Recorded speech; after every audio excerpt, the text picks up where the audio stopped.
ওই তো প্রথম প্রশ্নটা করলো যে তোমার জন্ম কত সালে, আমি বললাম 1757। তারপরে না সবাই মিলে কিরকম একটা হয়ে গেল ঘরের মধ্যে। হ্যাঁ, তা তো হবেই। আমি যে উত্তরটা তোকে দিয়েছিলাম সেটার প্রশ্ন ছিল পলাশির যুদ্ধ কত সালে হয়। দেখেছিস, ওই তার মানে আমার প্রশ্ন কমন পড়েনি। হ্যাঁ, তারপর আমাকে জিজ্ঞেস করলো তোমার বাবার নাম কি, আমি বললাম স্যার কটা নাম বলবো, যার নামই না করবো সেই তো চটে যাবে। বলা আচ্ছা যাই হোক, তুই তো এই উত্তরটা লিখে দিয়েছিলি, বল এই উত্তরটা তো তুই বলেছিলি। আমার সময় আসলে প্রশ্নটা ছিল যে স্বাধীনতা সংগ্রামে কার কার কি কি অবদান ছিল। সেটা বলতে পারিস? আবার কোশ্চেনটা পাল্টে দিয়েছে। সেটা বলতে পারিস। তারপর তারপরে না ঘরের মধ্যে কিরকম একটা গুঞ্জন শুরু হয়ে গেল। আমি মনে করলাম আমার বোধহয় চাকরিটা ফাইনাল হয়ে গেল, বুঝছিস, এক্ষুনি অ্যাপয়েন্টমেন্ট লেটারটা দিয়ে দেবে।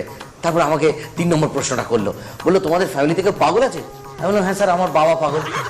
তারপরে এই যে তোকে কি প্রশ্ন করেছিল? আমার প্রশ্নটা ছিল যে তোমার বাড়িতে আর্নিং মেম্বার কি। দেখছিস কোশ্চেনটা আবার পাল্টে দিয়েছে।